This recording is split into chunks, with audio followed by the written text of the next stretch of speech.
Ողջույն ձեզ, այսօրվա իմ թեման է, թե ինչ տարածքներով Ադրբեջանը եւ Հայաստանը հայտնվեցին ՄԱԿ-ում, գրանցվեցին ՄԱԿ-ում եւ գրանցվեցին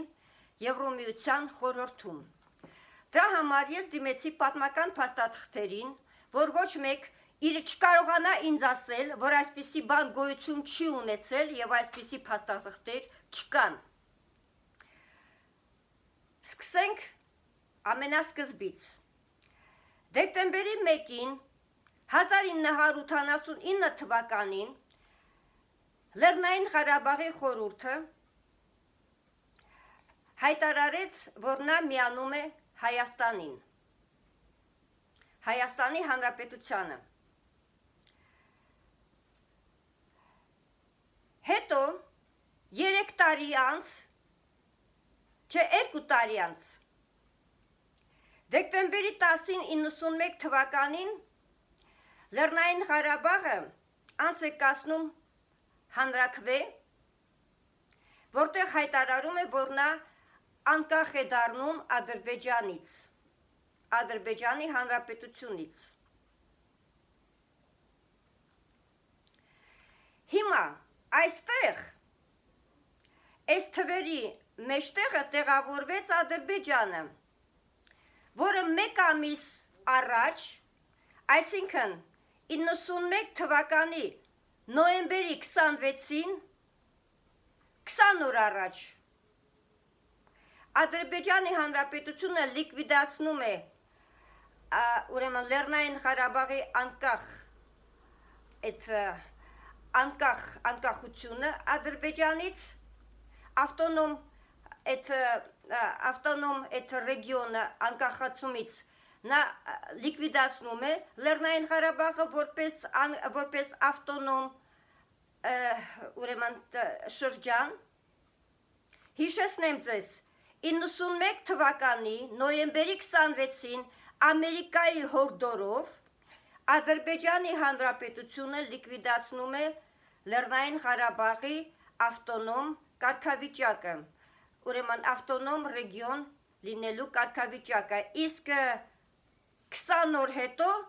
դեկտեմբերի 10-ին 91 թվականին, արդեն Ադրբեջանը ԱՄՆ-ի խորհրդով Ադրբեջանի կողմից լիկվիդացված Լեռնային Ղարաբաղը անց է կացնում հանրաքվե, որտեղ հայտարարում է, որ նա անկախ է Ադրբեջանի Հանրապետությունից։ Մենք պետք է հասկանանք, որ այսպես չեն վարվում, այսպիսի գործընթաց չեն անում։ Այս ուրեմն անկախության մասին հանրաքվեն պետք է անցկացներ 90 թվականին, ոչ թե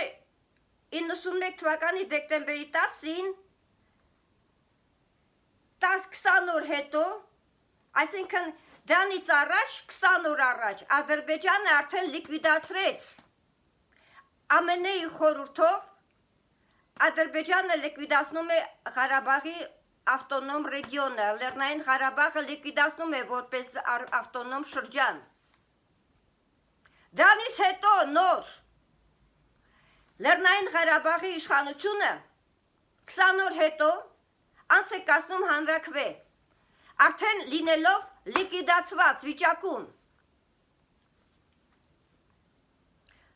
Դա անգրագիտության նշան է, քաղաքական անգրագիտության նշան է,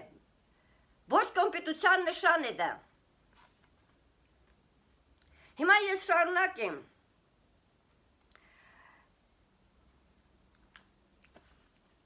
Ուրեմն բանը 92 թվականին մարտի 2-ին Ադրբեջանը եւ Հայաստանը դառնում են ՄԱԿ-ի անդամ պետություններ։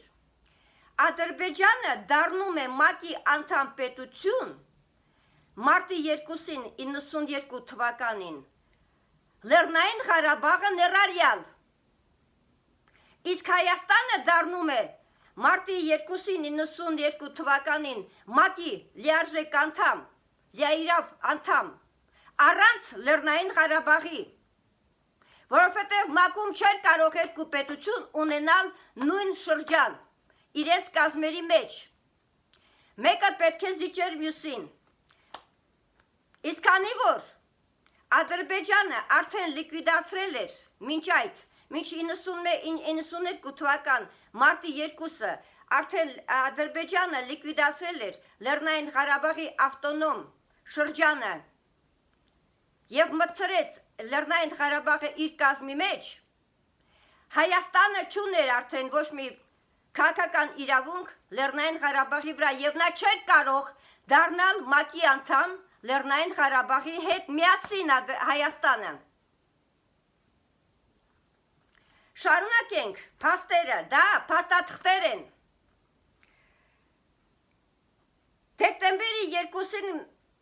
2001 թվականին Ադրբեջանն ու Հայաստանը դառնում են Եվրոմիության խորհրդի անդամ պետություններ։ Ինչ տարածքներով են դառնում։ Նույնպես Ադրբեջանը դառնում է Եվրոմիության խորհրդի անդամ պետություն Լեռնային Ղարաբաղի հետ միասին։ Իսկ Հայաստանի Հանրապետությունը դառնում է Եվրոմիության խորհրդի անդամ առանց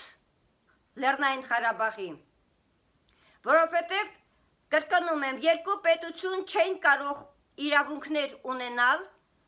մի շրջանի վրա, միաժամանակ։ Եվ Հայաստանն ու Ադրբեջանը Լեռնային Ղարաբաղով երկուսով չեն կարող դառնալ ոչ Եվրոմիության խորհրդի անդամ պետություններ, ոչ էլ ՄԱԿ-ի անդամ պետություններ։ Մեկը մյուսին պետք է զիջեր։ Իսկ քանի որ ցավոք Լեռնային Ղարաբաղը այն ժամանակ դե քարտեզների վրա նկարագրված էր, որ նա գտնվում էր իբր թե Ադրբեջանի կազմում, բայց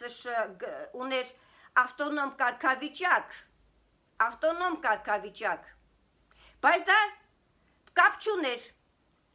եւ ՄԱԿ-ը եւ Եվրոմիության խորհուրդը Ադրբեջանը ճանաչեցին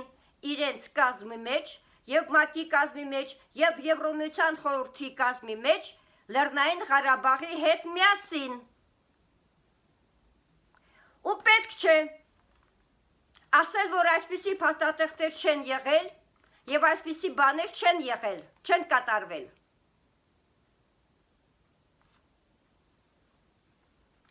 Դրանք փաստեր են, ու ոչ ոք չի կարող ասել, որ այս փաստաթղթերը չկան։ Եվ այսպիսի բան չի եղել, այլ հարց է, որ ՄԱԿ-ում կա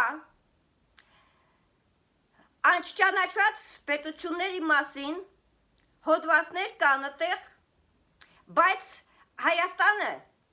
կամ Լեռնային Ղարաբաղը երբեք չի դիմել ՄԱԿ, որպեսզի ՄԱԿ-ը ճանաչի Լեռնային Ղարաբաղը որպես անկախ պետություն։ Հիմա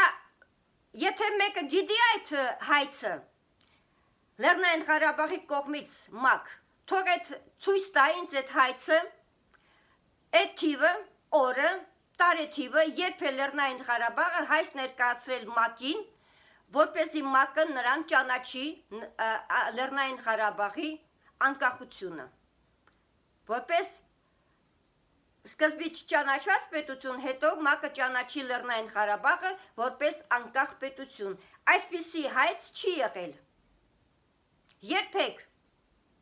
Եվ դրա պատճառով ՄԱԿ-ը չի ճանաչել Լեռնային Ղարաբաղի անկախությունը։ Չի ճանաչել ՄԱԿ-ը, ոչ էլ ԵՄ-ի խորհուրդը չի ճանաչել Լեռնային Ղարաբաղը որպես անկախ պետություն։ Անգամ Հայաստանը չէր ճանաչում Լեռնային Ղարաբաղի անկախությունը։ Եվ Պրագայում հոկտեմբերի 6-ին 22 թվական, հետո հոկտեմբերի 4-ին 23 թվականին Գրանադայում Հայաստանը ճանաչեց Լեռնային Ղարաբաղը Ադրբեջանի կազմի մեջ։ Ես ձեզ նշեմ, որ ամբողջ արևմուտքը, ԱՄՆ-ն, Կանադան, Ֆրանսիան, Գերմանիան, Իտալիան, Բրիտանիան, Եմեն չեն ճանաչել դեռ 90 թվականներից նրանք չեն ճանաչում Լեռնային Ղարաբաղը որպես անկախ պետություն, եւ այս պետությունները արևմտյան բոլոր պետությունները ճանաչել են